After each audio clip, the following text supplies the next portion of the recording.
Inner North London, top floor, flat, all the white walls, all white carpet, white cat.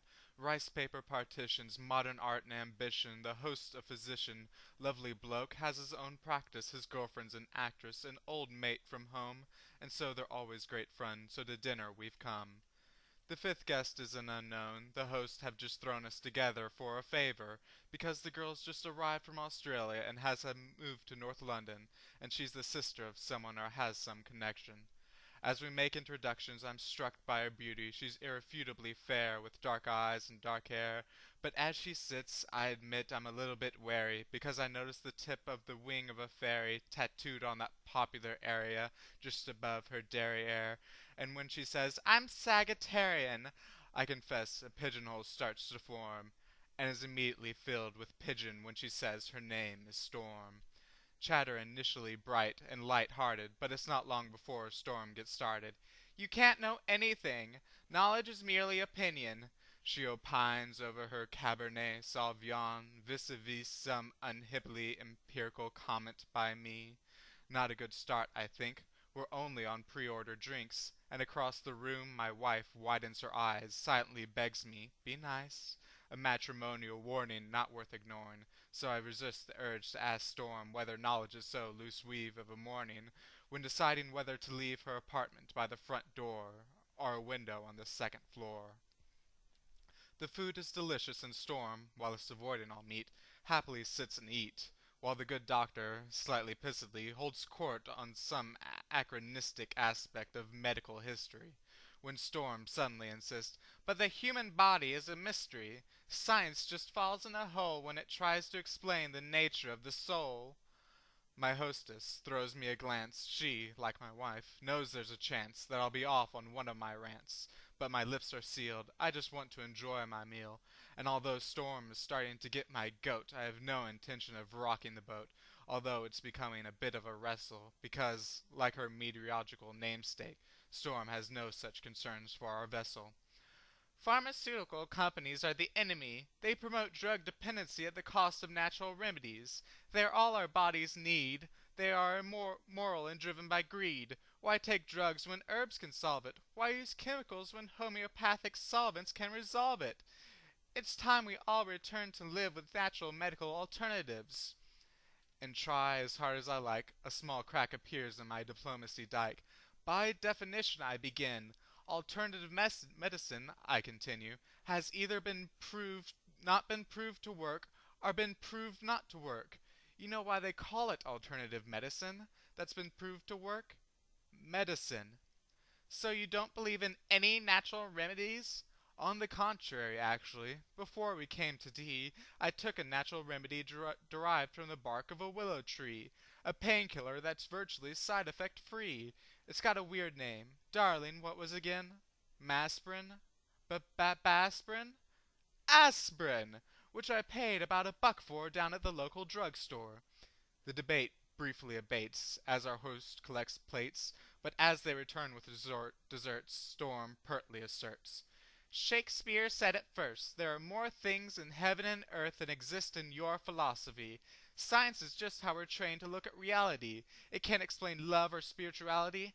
How does science explain physics, aura, the afterlife, the power of prayer?" I'm becoming aware that I'm staring like a rabbit suddenly trapped in the blinding headlights of vivacious crap. Maybe it's the Hamlet she just misquothed, or the 8th glass of wine I just quaffed. But my diplomacy dike groans, and the asshole held back by its stones can be held back no more. "Look, Storm, I don't mean to bore you, but there's no such thing as an aura. Reading auras is like reading minds, or star signs, or tea leaves, or meridian lines. These people aren't plying a skill, they're either lying or mentally ill. Same goes for those who claim to hear God's demands, and spiritual healers who think they have magic hands. By the way, why is it okay for people to pretend they can talk to the dead? Is that not totally fucked in the head? Lying to some crying woman whose child has died and telling her you're in touch with the other side? That's just fundamentally sick. Do we need to clarify that there's no such thing as a psychic? What are we, fucking two? Do we actually think that Horton heard a who? Do we still think Santa brings us gifts? That Michael Jackson hasn't had facelifts? Are we still so stunned by circus tricks that we think the dead would want to talk to pricks like John Edwards? Storm, to her credit, despite my derision, keeps firing off cliches with startling precision, like a sniper using bollocks for ammunition.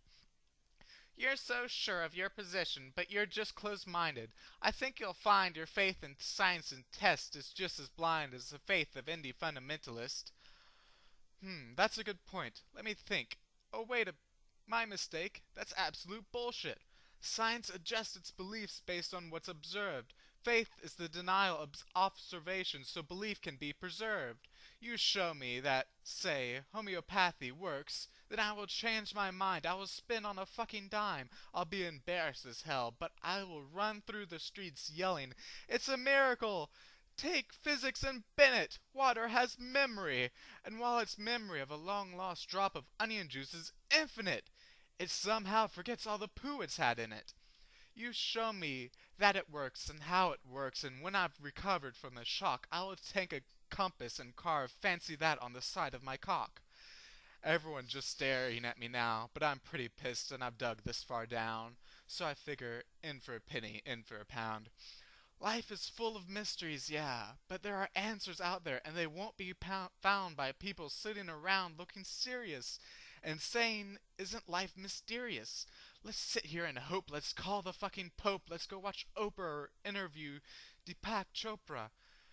If you're gonna watch the telly, you should watch Scooby-Doo. That show was so cool, because every time there's a church with a ghoul or a ghost in the school, they looked beneath the mask and what was inside? The fucking janitor or the dude who runs the water slide. Throughout history, every mystery ever solved has turned out to be not magic. Does the idea that there might be truth frighten you? Does the idea that one afternoon a Wikifuckingpedia might enlighten you frighten you?